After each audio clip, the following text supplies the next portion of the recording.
بسم اللہ الرحمن الرحیم۔ حضرت علی رضی اللہ تعالیٰ عنہ داماد رسول، حضور علیہ الصلوۃ والسلام کی سب سے لاڈلی لخت جگر حضرت فاطمہ رضی اللہ تعالی عنہا کے خاوند، ان کو ابو تراب کا لقب کب ملا اور کس صورت میں ملا؟ آج تک حضرت علی کا لقب ابو تراب ہم سنتے آ رہے ہیں، لیکن اس کی حقیقت کا پتہ نہیں کب ملا، کیسے ملا۔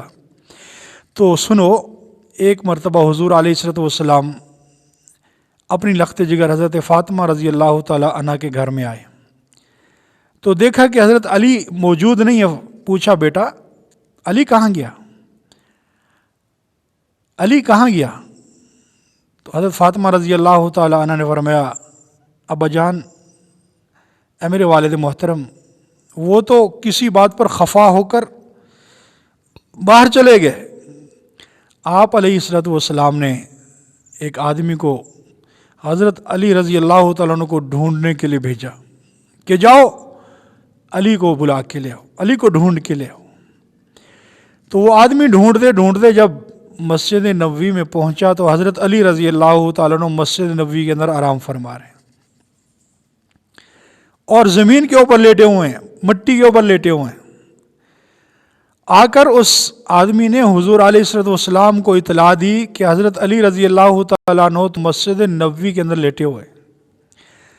آپ علیہ الصلوۃ والسلام مسجد نبوی میں تشریف لائے اور دیکھا کہ حضرت علی رضی اللہ عنہ سو رہے ہیں، مٹی کے اوپر، زمین کے اوپر سو رہے ہیں۔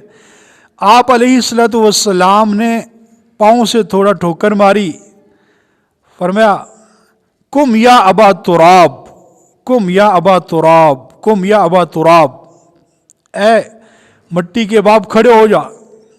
تو اس دن سے حضرت علی رضی اللہ تعالیٰ عنہ کو ابو تراب کہا جانے لگا، اور حضرت علی رضی اللہ تعالیٰ عنہ اپنا یہ نام کہلوانا زیادہ پسند کرتے تھے بجائے علی کے، کیونکہ یہ وہ لقب تھا جو حضور علیہ الصلوۃ والسلام نے حضرت علی کو عطا فرمایا تھا۔